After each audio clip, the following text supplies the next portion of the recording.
గుండె సుందర్పాల్ రాష్ట్ర సంయుక్త కార్యదర్శిని. ఈరోజు జగన్మోహన్ రెడ్డి గారు చేసే మంచి కార్యక్రమం చూసి ఈరోజు ప్రతి ఒక్కళ్ళు స్పందిస్తున్నారు. ప్రైవేటీకరణ ఏదైతే గవర్నమెంట్ ఆస్తులు ఉన్నాయో, గవర్నమెంట్ కట్టడాలు ఉన్నాయో అవన్నీ అమ్మకుండా ఉంటాకే ఈ రోజునే 1 కోటి సంతకాలు సేకరణ అని చెప్పేసి పబ్లిక్లో వచ్చి 1 కోటి సంతకాల సేకరణ కోసం ఈ రోజున ప్రతి ఒక్కరి దగ్గర సంతకాలు సేకరించి గవర్నర్ గారికి అప్లై చేయాలనే ఉద్దేశంతోనే తెలియపరచాలని గవర్నర్ గారికి తెలియపరిచి ఈ ప్రైవేటైజేషన్ పీపీ విధానాన్ని ఆపాలన్న ఉద్దేశంతోనే ఈ రోజునే సంతకాల సేకరణ ఇలా ప్రతి ఒక్క నియోజకవర్గంలో సంతకాల సేకరణ అనేది చేపట్టడం జరిగింది.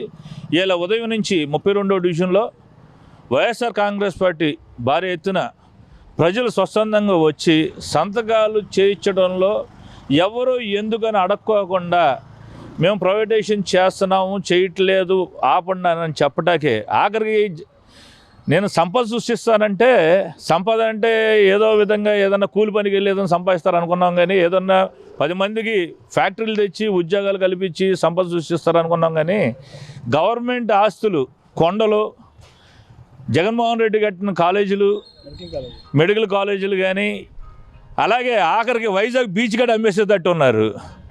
ఆల్రెడీ ప్రైవేటైజేషన్ చేయకూడదనే ఉద్దేశంతోనే జగన్మోహన్ రెడ్డి గారు చాలా కష్టపడి స్కూల్స్ కట్టించడమే కానీ మెడికల్ కాలేజీలు ఎవరు ఎప్పుడు ఏ ప్రభుత్వం చేయని విధంగా ఈ రోజునే ప్రతి జిల్లాకి ఒక కాలేజీ 300 బెడ్లు కలిగిన హాస్పిటల్ కూడా దాని బ్యాక్ సైడ్ పెట్టాలన్న మంచి ఉద్దేశంతో చదువు, వైద్యం 2 రాష్ట్రానికి అందిస్తే సస్యశ్యామలంగా ఉంటుందనే ఉద్దేశంతో అటు ప్రాజెక్టులు ఇలాంటి జగన్మోహన్ రెడ్డి గారు చేసినట్టు ఏ రాష్ట్రంలో ఎక్కడ ఎవరు చేయలేదు.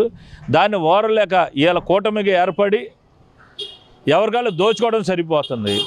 సంపద సృష్టిస్తామంటే లిక్కర్ ఎక్కడ పడితే అక్కడ డంపింగ్ పెట్టేసి తయారు చేసేసి ఎవరికాడ అమ్ముకోవటం కాదు. అది ఏది దొరక ఈరోజు నిజాయితీగా నీతిగా చేసి లిక్కర్ షాపుల్ని చేసిన తర్వాత ఈ రోజుని ప్రతి ఒక్కటి కాలేజ్ ప్రైవేటైజేషన్ చేయకుండా ఉండాలని చెప్పి ఎవరు చెప్పినా ఈనే స్థితిలో లేరు. కాబట్టి ఈ మెడికల్ కాలేజీలన్నీ అమ్మకూడదనే ఉద్దేశంతోనే పబ్లిక్లోకి వెళ్ళి పబ్లిక్ అవేర్నెస్ తీసుకొచ్చి సంతకాల సేకరణ అనేది చేయడం జరుగుతుంది.